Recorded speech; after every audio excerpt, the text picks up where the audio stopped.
Hey everybody, welcome back to the vlog. My name is Richard and it is my goal to help you make a living in a life as a creative professional. It doesn't matter if you started yesterday or if you've been doing this thing for a decade plus like myself. We're all in this together and I want to see you succeed.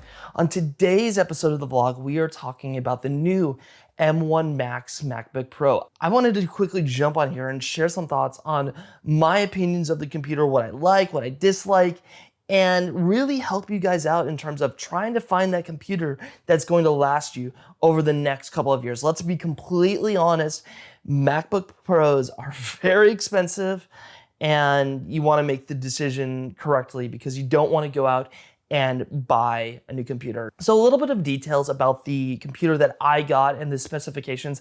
I really followed Larry Jordan's blog post. I think he did an outstanding job of outlining the computer and what we need to be thinking about as video editors. Now, this is very different for where you're at in post-production. If you're an editor, mine's pretty good.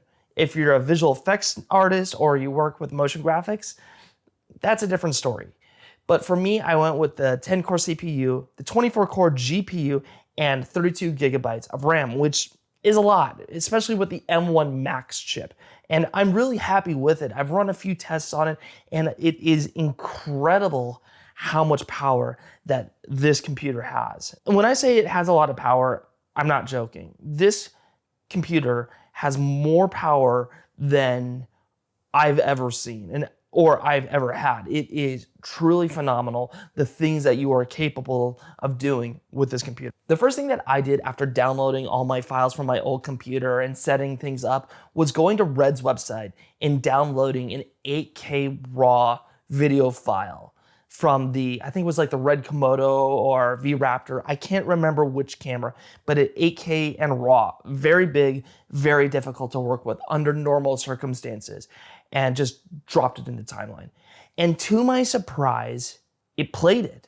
And yes, it did drop a few frames here and there, but it really wasn't that bad. I was able to play a 8K red raw file natively in the timeline without transcoding, which that is truly mind-blowing because even a couple of years ago, that process and that idea would have needed the most powerful computer that you could buy. And the ability to do that on a laptop truly is mind-blowing. I am very impressed with just that capability alone.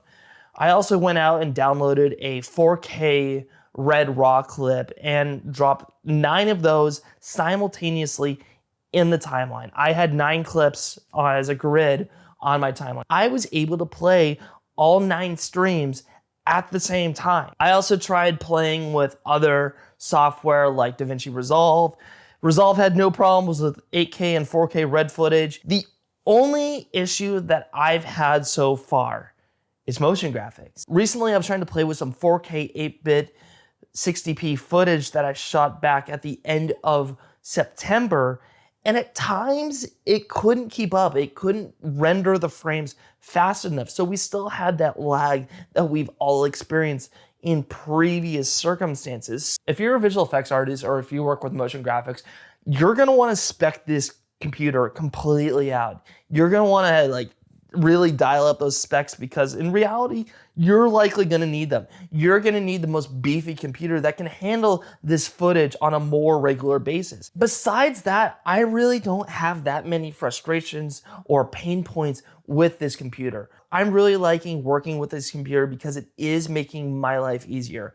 I love the fact that they've gone back to many of the things that we as content creators have known previously. I love having a SD card slot. I miss having the function keys. The function keys it's so good to have those keys back and not have to worry about the magic strip that was many times useless as working professionals.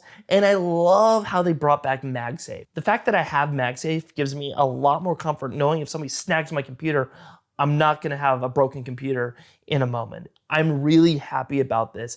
But besides that, I'm really enjoying working with this computer and I'm really excited to work with it over the next couple of years and see how I can continue to push my work. That's all we got for this episode of the vlog. I hope you enjoyed this piece of content.